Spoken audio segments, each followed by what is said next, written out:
अस्सलाम वालेकुम स्टूडेंट्स हम चैप्टर नंबर 4 स्टडी कर रहे थे और जिसका नाम है मोशन इन 2 डायमेंशन। और हमारा जो टॉपिक चल रहा है वो है प्रोजेक्टाइल।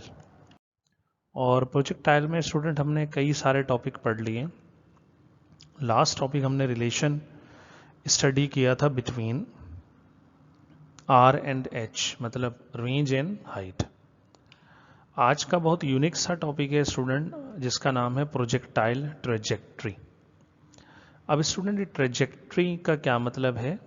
अगर आसान से इसका मतलब ले लें तो इसका मतलब होता है रास्ता। इस ट्रेजेक्ट्री का मतलब रास्ता है। लेकिन सवाल ये कि ये ट्रेजेक्ट्री का वर्ड ही क्यों यूज किया गया रास्ते के लिए? क्योंकि रास्ते के लिए तो और सारे भी अल्फाज हैं, पाथ है, वे है, ट्रैक है, और मैथमेटिक्स में लोकस के नाम से भी रास्ते को पुकारा जाता है। तो स्टूडेंट याद रखिएगा, जब प्रोजेक्टाइल को प्रोजेक्ट किया जाता है तो वो एक ख़ास किस्म के रास्ते पर क्या करता है, मूव करता है। या तो ऐसे मूव करता है या ऐसे मूव करता है। तो प्रोजेक्टाइल के इस रास्ते, इस पाथ को हम क्या कहते हैं? उसकी ट्रेजेक्ट्री। मतलब इसको बोलते हैं प्रोजेक्टाइल ट्रेजेक्ट्री या ट्रेजेक्ट्री ऑफ प्रोजेक्टाइल। तो बिल्कुल आसान ज़बान में आप ये समझ लें कि जिस रास्ते पर प्रोजेक्टाइल मूव करेगा वो पाथ या वो रास्ता क्या कहलाएगा? उस प्रोजेक्टाइल की ट्रेजेक्ट्री कहलाएगी। डेफिनेशंस, अगर डेफिनेशन देख लें इसकी स्टूडेंट, तो the path followed by the projectile is a parabola and is known as trajectory of projectile. अब स्टूडेंट ये पैराबोला क्या है? तो बहुत आसान सी बात, इस सिर्फ ये याद रखें, जैसे हम पढ़ते हैं बचपन में, ये पूछा जाए ये क्या है तो आप कहेंगे ट्राइंगल। क्या आपको शुरू से पता था इसका नाम ट्राइंगल है? नहीं। अगर मैं पूछूं ये क्या है तो आप कहेंगे सर्किल। शुरू से तो नहीं पता था, आपने कभी पढ़ा इसको बचपन में। अगर मैं कहूँ स्टूडेंट ये क्या है तो आप इसको बोलते हैं ओवल, और ये भी आपने कभी बचपन में पढ़ा, लेकिन मैथ में इसको हम बोलते हैं इलिप्स। इसी तरह इस वाले रास्ते को मैथमेटिक्स में क्या कॉल किया जाता है? पैराबोला। अब वो स्टूडेंट मैथ वाले, तो मैथ के स्टूडेंट सेकेंड ईयर के अंदर पूरा चैप्टर पढ़ेंगे इसका, पैराबोला, हाइपरबोला एंड इलिप्स। तो वहाँ आप और फेमिलियर हो जाओगे इससे। तो इस रास्ते को ही हम क्या बोलते हैं? प्रोजेक्टाइल की ट्रेजेक्ट्री बोलते हैं। आगे बढ़ते हैं स्टूडेंट, कॉन्सेप्ट देखते हैं कि इसको जो हम पढ़ने जा रहे हैं इसका कॉन्सेप्ट क्या है। तो पहली जो बात कॉन्सेप्ट में है वो ये कि trajectory, actually the trajectory is a curve और शेप। मतलब जो ट्रेजेक्ट्री है वो एक कर्व है। हम जानते हैं इस तरह के रास्ते को हम कर्व बोलते हैं। और ये कर्व भी क्या, एक शेप है, जैसे मुख्तलिफ शेप्स होती हैं। तो next what we have to done in this topic, तो हमें इस टॉपिक में करना क्या है फिर? मतलब हमने प्रोजेक्टाइल ट्रेजेक्ट्री शुरू की, डेफिनेशन की, और कहा कि ये जो पाथ है पैराबोलिक, इस पाथ को ही हम क्या बोलते हैं? इसकी ट्रेजेक्ट्री। तब सवाल ही हमें पढ़ना क्या है इस टॉपिक में? We have to make an equation of trajectory. तो इन एक्चुअल हमें क्या करना है? हमें ट्रेजेक्ट्री की क्या बनानी है? इक्वेशन बनानी है। ठीक है, मतलब कि वो रास्ता जो है उसकी इक्वेशन बनानी है। अब अजीब सी बात है स्टूडेंट्स की कि क्या रास्तों की या शक्ल की, शेप्स की इक्वेशन होती है? तो क्रिटिकल थिंकिंग में हमने यही पॉइंट रेस किया है, do shapes have mathematical equations? क्या शेप्स की मैथमेटिकल इक्वेशंस होती हैं, या इक्वेशन जो मैथमेटिक्स में होती हैं उनकी शेप होती है? सवाल ये। तो इसका आंसर है यस, कैसा होता है। अब हम ये देखते हैं स्टूडेंट कि ऐसा कैसे होता है। लेट्स सी हाउ, कि ऐसा कैसे होता है। तो student shapes have mathematical equation, next हम ये डिस्कस करेंगे।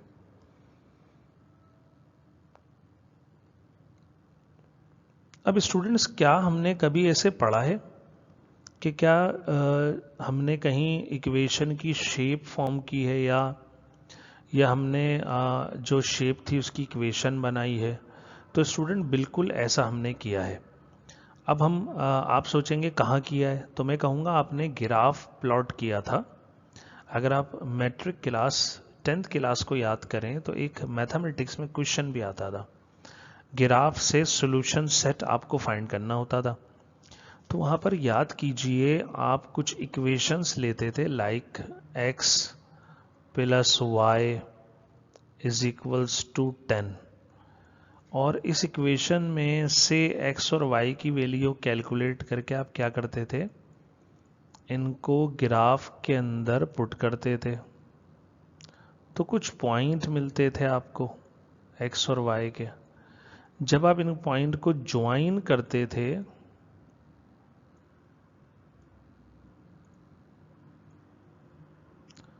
तो ज्वाइन करने के बाद आपको एक शेप या फिगर मिलती थी।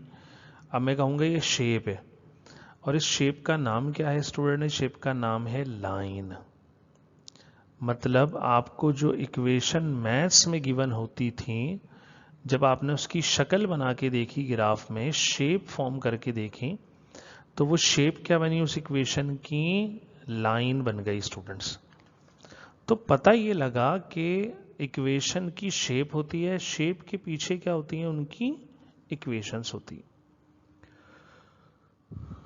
अब स्टूडेंट कुछ एग्जाम्पल कोट करूंगा मैं यहां, तो मैं इसको रब कर देता हूं और हम ये देखते हैं क्या हमने इक्वेशंस पढ़ी और उनकी शेप्स होती हैं। स्टूडेंट बार बार मैं कह रहा हूं कि बिल्कुल होती है। मैं कुछ एग्जाम्पल मजीद कोट करूंगा आपको।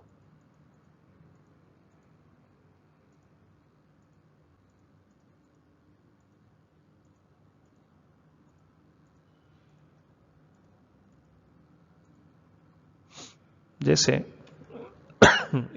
स्टूडेंट शेप नेम, फिर हम डिस्कस करेंगे इक्वेशन, फिर देखेंगे शेप कैसी बनेगी।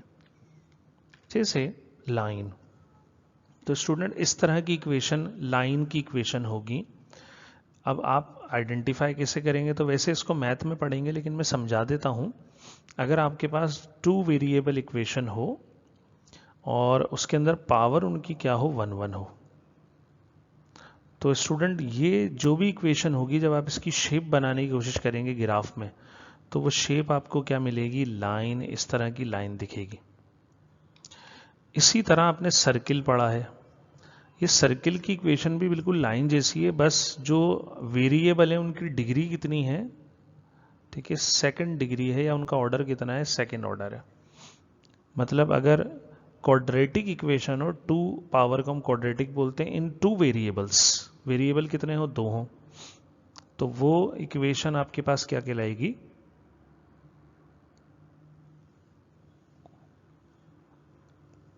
सर्किल की इक्वेशन कहलाएगी। मतलब जब आप इसकी शेप बनाएंगे तो क्या मिलेगा आपको? सर्किल मिल जाएगा।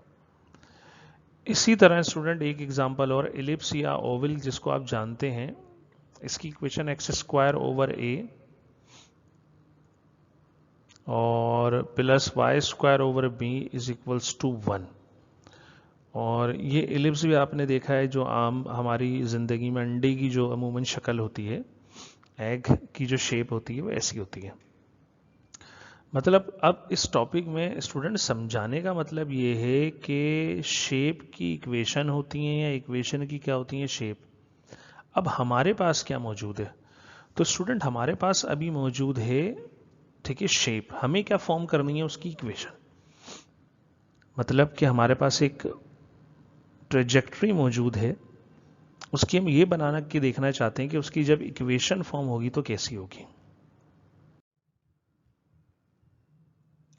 तो स्टूडेंट अब इक्वेशन बनाने के मरहले में आ गए हम लोग। Equation of trajectory of projectile, मतलब जो रास्ता है उसकी क्या बनानी है? हमें इक्वेशन बनानी है। तो देखते हैं कैसे बनेगी इक्वेशन में, क्योंकि एक्स वाई वेरिएबल आते हैं, डिस्टेंसेस आते हैं। तो हमने पहले vertical displacement of projectile is given by, ये देख लेते हैं। तो स्टूडेंट हम जानते हैं इस इक्वेशन को, y is equals to V naught Y T minus half G T square, जो हमने सेकेंड इक्वेशन ऑफ मोशन से ये इक्वेशन फॉर्म की थी। अब स्टूडेंट इस इक्वेशन के अंदर अगर आप गौर करें तो y तो हमारे पास वेरिएबल है और एक वेरिएबल t है। अब स्टूडेंट इस t को हम रिप्लेस कर देते हैं where time can be replaced by using horizontal displacement. horizontal displacement की इक्वेशन क्या होती है? x is equals to v not x into t. अब स्टूडेंट अगर हम इसको रिप्लेस करते हैं, t की वैल्यू यहाँ से सेपरेट करते हैं, तो v नॉट यहाँ पर मल्टीप्लाई हो रहा था, इधर आके क्या हो गया? लेफ्ट पे जाके ये डिवाइड कर गया। इस वैल्यू को उठा के हम पुट करेंगे, put it in equation number 1, तो हमारे पास इक्वेशन कुछ इस तरह की आएगी, जहां t दिख रहा था आपको, अब वहां t नजर नहीं आ रहा, बल्कि t की जगह क्या आ रहा है? x over we naught x, where V naught X equal to V naught cos theta, ये हम जानते हैं, V naught Y equal to V naught sine theta. मतलब वी नॉट एक्स की वैल्यू हम फॉर्मूला जानते हैं, वी नॉट कॉस होता है और वी नॉट वाई क्या होता है? We naught sine. अगर हम ये वैल्यूज पुट कर दें स्टूडेंट्स, तो y हमारे पास इक्वल आ जाएगा क्या? V naught sine theta. मतलब वी नॉट वाई इक्वल आ गया वी नॉट साइन थीटा, और वी नॉट एक्स आ गया वी नॉट कॉस थीटा। इसी तरह ये V naught X V naught cos theta से रिप्लेस कर दिया। अब स्टूडेंट अगर नेक्स्ट स्टेप में आप गौर करें, तो हमारे पास ये वी नॉट और वी नॉट क्या हो जाएगा? कैंसिल हो जाएगा। इसी तरह ही ब्रैकेट वाली वैल्यू में सबके ऊपर क्या आ जाएगा? स्क्वायर आ जाएगा। तो नेक्स्ट स्टेप में यहाँ देख सकते हैं स्टूडेंट, ये ऊपर साइन मौजूद है, नीचे कॉस, तो साइन ओवर कॉस हमने क्या कर दिया? टेन, और ये वाला x अपनी जगह पर मौजूद है। इसी तरह माइनस हाफ जी, इन सब के ऊपर हमने क्या करा? स्क्वायर को सेपरेट करा, तो X square over V naught square and cos square theta separate हो गया। थोड़ा सा इस इक्वेशन को रीअरेंज करेंगे स्टूडेंट। रीअरेंज में सिर्फ क्या किया हमने? ये एक्स स्क्वायर और जी की जगह को हमने बदल दिया। जी की जगह एक्स स्क्वायर और एक्स स्क्वायर को बाहर निकाल दिया, ये पूरी ब्रैकेट की वैल्यू हमने अलग कर दी, और यहां इसको हमने एज इट इज लेफ्ट करा। अब कहा जा रहा है where V velocity of projection V naught, gravitational acceleration and angle of projection are constant, therefore we can lump them into another constant. मतलब यहां पर वी नॉट कांस्टेंट है, थीटा कांस्टेंट है, जी कांस्टेंट है, तो ये जो बड़े से कांस्टेंट नजर आ रहे हैं ना, g over we naught square cos square theta, एक बड़ी सी वैल्यू है, टेन थीटा, इनको हम छोटे कांस्टेंट में रिप्रेजेंट कर सकते हैं। लाइक टेन थीटा को ए कह देते हैं, और ये पूरी ब्रैकेट की वैल्यू जिसको मैंने रेड से सर्किल किया है, ये हो जाएगी g over we naught square cos square theta, इसको बी हमने कह दिया। अब स्टूडेंट अगर ये वैल्यू पुट कर दें, तो y फिर इक्वल आएगा टेन की जगह ए एक्स माइनस हाफ, और इस पूरे सर्किल रेड सर्किल वैल्यू की जगह बी एक्स स्क्वायर। तो स्टूडेंट अब अगर आप गौर करें, तो ये इक्वेशन आपके पास फॉर्म हो चुकी है, और ये इक्वेशन आपको क्वाड्रेटिक इक्वेशन लग रही है इन x, अगर आप गौर करें, क्योंकि x की जो पावर है वो 2 है। इसका मतलब ये हुआ, जो हम क्वाड्रेटिक इक्वेशन 10th क्लास से पढ़ते हुए आ रहे हैं स्टूडेंट, वो इन एक्चुअल क्वाड्रेटिक इक्वेशन के जब हम ग्राफ या शेप बनाने की कोशिश करें, तो वो पैराबोला या ऐसा कोई ट्रेजेक्ट्री ऑफ प्रोजेक्टाइल जैसा दिखेगा। नेक्स्ट हमने ये लिखा, this equation shows that the trajectory projectile trajectory is a parabolic curve.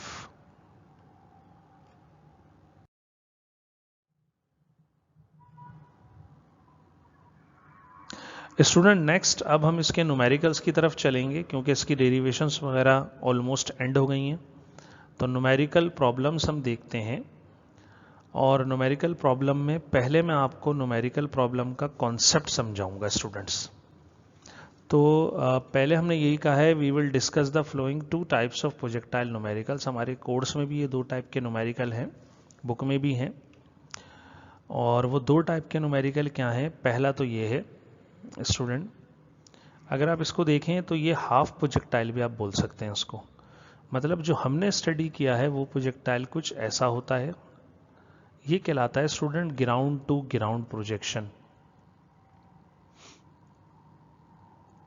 मतलब आपने ग्राउंड से टारगेट को प्रोजेक्ट किया और ग्राउंड पर ही इसने क्या करा, स्टूडेंट, हिट करा। तो स्टूडेंट ये ग्राउंड टू ग्राउंड प्रोजेक्शन है। दूसरे टाइप के जो न्यूमेरिकल हैं वो कुछ इस तरह के हैं जो मैंने यहाँ पर मेंशन किया है। ये ग्राउंड टू ग्राउंड नहीं है स्टूडेंट। इस तरह की प्रोजेक्शन में कुछ हाफ प्रोजेक्टाइल भी हम बोलते हैं, मतलब कि प्रोजेक्टाइल को हिट किया जाता है from some height to ground. मतलब ये जो प्रोजेक्शन है हमारे पास, ये हाइट टू ग्राउंड है। अब इन दोनों में फ़र्क क्या है स्टूडेंट्स?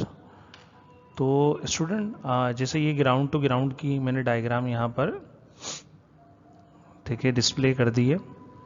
दोनों में डिफरेंस ये अगर आप नोट करें तो हम अभी तक किस वाले प्रोजेक्टाइल को स्टडी करते हुए आए हैं? तो हम स्टडी करते हुए आए हैं स्टूडेंट इस वाले को। अब क्योंकि हम इसको स्टडी करते हुए आए तो हमारे जितने भी फॉर्मूले फॉर्म हुए हैं वो हुए हैं ग्राउंड टू ग्राउंड के लिए।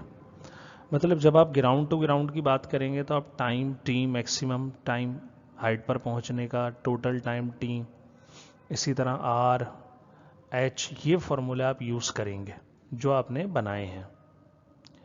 लेकिन जब आप इसको डील करेंगे, क्योंकि ग्राउंड टू ग्राउंड नहीं है प्रोजेक्शन, ये सम हाइट टू ग्राउंड है, तो यहाँ पर आप डायरेक्टली ये फॉर्मूले यूज़ नहीं करेंगे स्टूडेंट्स। तो फिर सवाल ये कि ये वाले न्यूमेरिकल्स कैसे सॉल्व किए जाएंगे?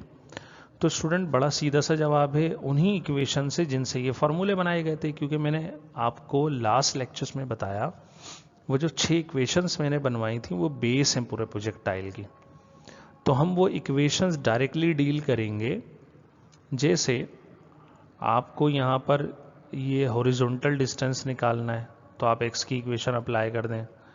इसी तरह वर्टिकल डिस्टेंस निकालना है, y की कर दें। वेलोसिटी के कंपोनेंट्स निकालने हैं अगर आपको, ये वेलोसिटी v, इसके 2 कंपोनेंट्स हैं, एक vx और एक vy।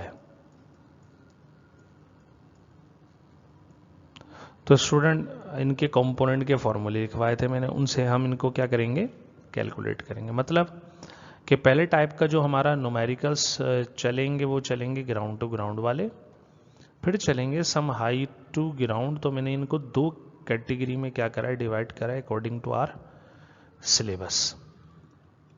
अब देखते हैं स्टूडेंट पहला न्यूमेरिकल है क्या कह रहा है।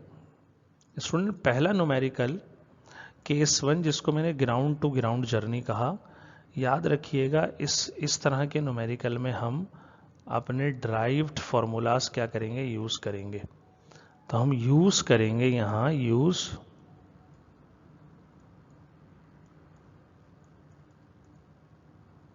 डिराइव्ड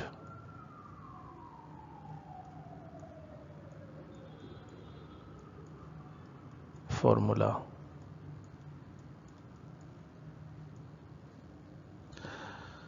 अब स्टूडेंट पहला जो न्यूमेरिकल है वो क्या है, बुक पेज नंबर 131 और क्वेश्चन नंबर 2 ये इस कैटेगरी में लाए कर रहा है। तो हम इसको स्टडी करते हैं स्टूडेंट। कहा जा रहा है a long jumper leaves the ground eight an angle of 20 degree. एक लॉन्ग जंपर है जो ग्राउंड छोड़ता है। अगर आपने ओलंपिक्स में ये खेल देखा हो तो स्टूडेंट ये लॉन्ग जंपर जो हैं ये 2 तरह के होते हैं। एक तो सीधा सा ये रेत होती है, भागते हुए आते हैं और फिर भागते हुए जंप कर देते हैं। तो ऑब्वियसली बात है जो ज़्यादा दूर जंप करता है, ठीक है, तो वो विनर कहलाता है। इसी तरह ये स्टिक वाला भी एक होता है कि स्टिक पकड़ के आते हैं और उसको पकड़ के फिर जंप करते हैं। तो लॉन्ग जंपर कहा वो आइदर कोई भी हो, ठीक है। तो वो जब ज़मीन को छोड़ता है भागता हुआ तो कितना एंगल बनाता है, वो बनाता है 20 डिग्री, ठीक। फिर बोल रहे हैं उसकी स्पीड कितनी है, 11 मीटर पर सेकेंड। फिर पूछा a how far does he jump, ये कितनी दूर जंप करेगा। What is the maximum height reach, इसकी हाइट कितनी होगी। फिर कह रहे हैं assume the motion of the long jumper is that of projectile, उसकी जो मोशन है वो क्या होगी, प्रोजेक्टाइल मोशन है, अज्यूम कर लें। स्टूडेंट डेटा की तरफ चलते हैं, फिर इसको हम सॉल्व करेंगे, एक्सप्लेन करेंगे। डेटा में कहा गया इनिशियल वेलोसिटी 11, थीटा 20, हाइट और रेंज आप बोल सकते हैं मालूम करने की। हम इसको एक्सप्लेन करता हूं। जैसे लॉन्ग जंपर ने ग्राउंड को, ये ग्राउंड है,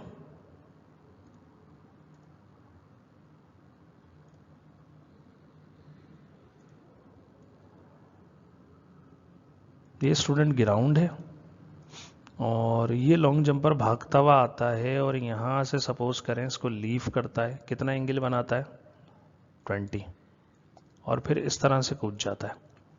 तो ये जो इसकी मोशन है स्टूडेंट, ये क्या है, प्रोजेक्टाइल है। इसकी इनिशियल वेलोसिटी कितनी दी 11, एंगल कितना दिया 20। फिर पूछा ही इसने कितनी हाइट अटेन की h, और कितनी दूर, जिसको हम बोलेंगे रेंज। तो स्टूडेंट नोट करें, क्या ये पहला केस है, नहीं है। ये जर्नी ग्राउंड टू ग्राउंड है कि नहीं है, बिल्कुल ग्राउंड को इसने लीव करा और ग्राउंड पर ही क्या करने जा रहा है, जंप करने जा रहा है। अब स्टूडेंट इन न्यूमेरिकल्स को हम कैसे सॉल्व करेंगे तो मैंने कहा इनमें ड्राइव्ड फॉर्मूला अप्लाई कर देंगे। नोट कीजिए, क्या हमारे पास रेंज का फॉर्मूला है, बिल्कुल है। रेंज इक्वल होती है we naught square sine 2 theta over g, ये रेंज का फॉर्मूला है। अब स्टूडेंट इसके अंदर वी नॉट की वैल्यू पुट कर देते हैं हम, 11 है डेटा में। साइन एक गलती नहीं कीजिएगा, 2 एंगल से मल्टीप्लाई हो रहा है, ये स्क्वायर नहीं है, इसको नोट कर लें कहीं, नॉट स्क्वायर। स्टूडेंट इसको स्क्वायर समझते हैं और गलती कर बैठते हैं। स्टूडेंट ये स्क्वायर नहीं है, तो ये 2 एज इट इज रहेगा और थीटा की जगह 20 आएगा, ये मल्टीप्लाई हो जाएगा।